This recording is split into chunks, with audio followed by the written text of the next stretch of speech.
Okay, right. A little talk, a little explanation. Right. Right from the outset, when I started to talk about using balance, leverage in magnetic flux, literally that is what is happening here. Now, to explain this, this is my current build, the drawing. Let's flip over and I'll try and explain to you what's going on. Right. It's actually running at the moment as well. Now, the concentric magnets, right, we've got the, let me just draw it in the top left-hand corner, otherwise I'm going to run out of paper. But we've basically got our magnets, I should draw a circle. We've got our magnets, right, and I called it the concentric 6 because there was 6 of them, but I'm actually using 8 at the moment in the new design. But this is how the magnets are basically facing inwards, right? So we've got, ignore the outside flux, just completely ignore that. I'm just going to write south, north, south, north, south, and north, okay? Now, this concentric, now we're going to look at it from the edge view now. So this is the edge view of the concentric arrangement. Now, at the moment, our magnets, which are inside there, let's just draw some little representative. So let's just say that's north and that's south. Let's keep it simple, okay? Make it simple as possible so people can understand what I'm talking about. Now, then we have our actuator coil, which is going to be this, right? And then we have another concentric on the other side, which is this. So I'm just going to put south and north. Same thing, exactly the same on both sides. Now, at the moment, the concentric arrangement, the magnetic arrangement, is cancelling itself out, right? This south is being cancelled by that north, and this north is cancelling that south, and so on, right? Everything's cancelled out. There's nothing happening. But when we energize our coil, right, when we energize our coil, what we have to do is have equilibrium and balance between the cancellation of the magnetic flux that's going on in a static mode on this side, and we have to keep this coil and this other concentric as close as possible, right, as close as possible to the other concentric. The reason for that, now let's go to the seesaw situation. Okay, we've got this seesaw, right? Okay, there's somebody sitting on the, there's somebody sitting on top of the seesaw, right? And there's somebody else down here. Let's keep it really easy so you can understand what I'm talking about.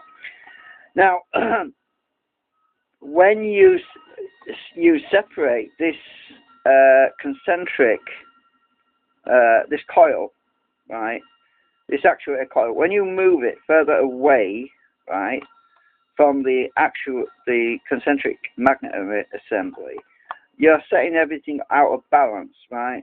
So you have to do more work to grab a hold of that flux. Now imagine these two little guys moved a little bit closer to each other.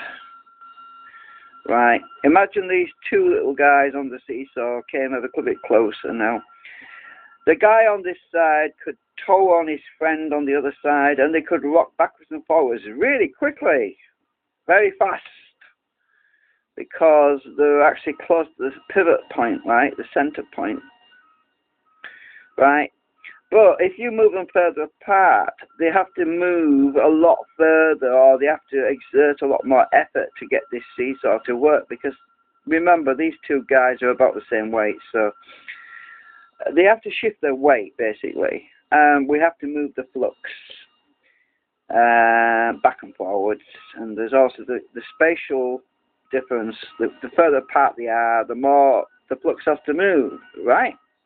Now we've got that understood. So we have our resonator, which is this. Now I'm going to simplify all of this with this box, right?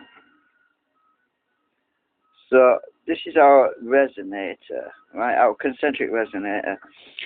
Now this encompasses everything, the coil, the concentrics, everything. Now on the other side we have our secondary coil, which is here.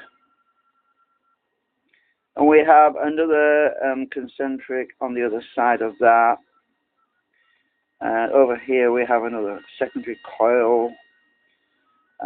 We have another concentric on the other side of that.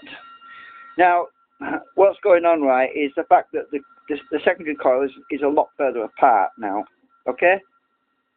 The secondary coil is a lot greater distance because we want to capture more energy, but we don't want to push back on our resonance circuit. We don't want to be pushing back on that too much, so we want to keep the gaps big on here. So this lens effect, the lens effect, right, would have to work a lot harder to grab a hold of our little two guys who are right in the middle there, working away, rocking forwards and backwards, yeah. So they're pretty well isolated. Right, so our lens effect basically has to do a lot more work to actually overcome that seesaw that's going on with the resonator circuit that's going on. Because what's actually happening in the resonator is we are not adding flux. We are not adding flux directly to our secondary coil. What we are actually doing is subtracting some flux. So we're actually taking away one of the fields. Let's say it's north. So we're subtracting north away, and that north is then locked into the other field that we're pulling away on this side, which is south. So these two fields, south and north, are actually locked in together by the resonator. They're held together, and yeah, our two little guys are working away. And so there's a greater this flux is already being pulled out of the way, right? So it's already hard to get a hold of because these two little guys are right in the middle, and the lens is over here, right? We'll call it Lenny. All right, Lenny's over there. He's thinking, oh shit, I can't grab a hold of these two guys. They're too far away. But the only way Lens can grab a hold of these two guys is when these two little guys let go. And then the flux that's going on in our resonator is released. It pops back into the center, cancels itself out, and it's ready and waiting for the other polarization, which might be south, the south pole, to be grabbed a hold of by a resonator, and that's being grabbed then. But you see, there's nothing to stop it because lens is no longer in effect at that moment. Lens only comes into effect when it's actually doing some work, and Lenny or lens, whatever, can't grab a hold of it because it's already too far away. It's been latched into the resonator circuit.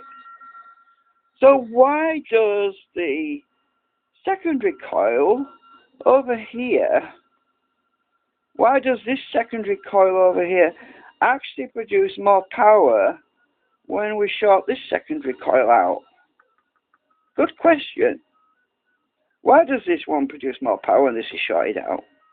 Well, that's kind of like if you've ever had a bungee, an elastic thing. Now, the tension on one side is being released. Now, when we overload this coil, when we short this coil out, what is actually happening is lens is basically pushed all the way back as much as he can push. And what's happening is the